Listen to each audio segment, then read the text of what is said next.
Delhi liquor scam కేసులో arrest అయి తీహార్ జైల్లో ఉన్న బీఆర్ఎస్ ఎమ్మెల్సీ కవితను సీబీఐ అరెస్ట్ చేసింది. నేడు కవితను కోర్టులో హాజరుపరచనుంది. ఉదయం 10:30కు కవితను కోర్టులో ప్రవేశపెట్టనున్న సీబీఐ వారం రోజుల పాటు కస్టడీ కోరనుంది. లిక్కర్ స్కామ్లో కేజ్రీవాల్తో కలిసి కవిత కుట్ర చేశారని సీబీఐ ఆరోపిస్తోంది. కవితను నేరుగా కస్టడీలోకి తీసుకుని ప్రశ్నించనుంది. అలాగే రికవరీ చేసిన బుచ్చిబాబు వాట్సాప్ చాట్పై దృష్టి పెట్టిన సీబీఐ 100 కోట్ల ముడుపుల చెల్లింపు తర్వాత కొనుగోలు భూముల డాక్యుమెంట్లపై దర్యాప్తు చేస్తోంది. ఢిల్లీ లిక్కర్ స్కామ్ కేసులో అరెస్ట్ అయి తీహార్ జైల్లో ఉన్న బీఆర్ఎస్ ఎమ్మెల్సీ కవితను సీబీఐ అరెస్ట్ చేసింది. నేడు కవితను కోర్టులో హాజరుపరచనుంది. ఉదయం 10:30కు కవితను కోర్టులో ప్రవేశపెట్టనున్న సీబీఐ వారం రోజుల పాటు కస్టడీకి కోరనుంది. లిక్కర్ స్కామ్లో కేజ్రీవాల్తో కలిసి కవిత కుట్ర చేశారని సీబీఐ ప్రధానంగా ఆరోపిస్తోంది. కవితను నేరుగా కస్టడీలోకి తీసుకుని ప్రశ్నించనుంది. అలాగే రికవరీ చేసిన బుచ్చిబాబు వాట్సాప్ చాట్పై దృష్టి పెట్టిన సీబీఐ 100 కోట్ల ముడుపుల చెల్లింపు తర్వాత కొనుగోలు భూముల డాక్యుమెంట్లపై దర్యాప్తు చేస్తోంది. ఇందుకు సంబంధించిన పూర్తి సమాచారం మా ఢిల్లీ కరెస్పాండెంట్ వెంకటేష్ అందిస్తారు. వెంకటేష్, ఈ కేసుకు సంబంధించి లేటెస్ట్ అప్డేట్స్ ఏంటి?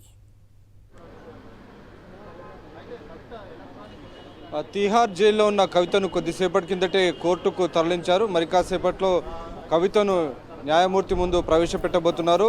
ఈ ఢిల్లీ లిక్కర్ కేసులో ఇప్పటికే ఈడీ కవితను అరెస్ట్ చేసి విచారణ చేసి తర్వాత తీహార్ జైలుకు తరలించింది. తాజాగా సిబిఐ రంగంలోకి దిగింది. సో సిబిఐ దర్యాప్తు కోసం ఈరోజు సిబిఐ అధికారులు ఆమెను తమ పోలీస్ కస్టడీకి కోరబోతున్నారు. దాదాపు వారం రోజుల పోలీస్ కస్టడీ కోరేటువంటి అవకాశం కనబడుతుంది. సో ఆ నేపథ్యంలో తీహార్ జైలు నుంచి కవితను ఇప్పటికే కోర్టుకు తరలించినటువంటి పరిస్థితి. సో న్యాయమూర్తి దీనిపైన నిర్ణయం తీసుకోబోతున్నారు.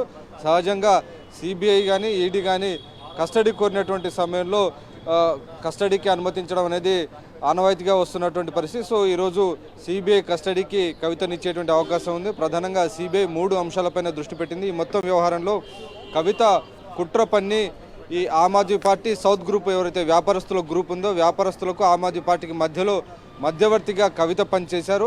అలాగే 100 కోట్ల రూపాయలను సౌత్ గ్రూప్ నుంచి ఆమ్ ఆద్మీ పార్టీకి ఇప్పించడంలో కవితనే కీలక పాత్ర పోషించారని ప్రధానంగా చేస్తున్నారు. సో ఈ మొత్తం కుట్ర కోణం నేపథ్యంలో ఐపీసీ 120B కింద ఇప్పటికే కేసు నమోదైనటువంటి నేపథ్యంలో ఆ సెక్షన్ కింద కవితను విచారించబోతున్నారు. అలాగే ఈ మొత్తం వ్యవహారం పైన కూడా ప్రివెన్షన్ ఆఫ్ కరప్షన్ యాక్ట్ కింద అవినీతి నిరోధక చట్టం కింద దీనికి సంబంధించినటువంటి కేసులు ఇప్పటికే నమోదు చేశారు. సో ఆ సెక్షన్ కింద కూడా కవిత విచారణ జరగబోతుంది. సో ఇప్పటి వరకు prevention of money laundering act కింద PMLA యాక్ట్ కింద కవిత విచారణ జరిగింది. ఇక నుంచి ప్రివెన్షన్ ఆఫ్ కరప్షన్ యాక్ట్ అలాగే ఐపీసీ కింద కవితను విచారించబోతున్నటువంటి పరిస్థితి. సో మొత్తానికి ఈ వ్యవహారంలో ఈడీ పార్ట్ 2 పూర్తయినటువంటి నేపథ్యంలో తాజాగా సిబిఐ రంగంలోకి దిగి కవితను ప్రశ్నించబోతోంది.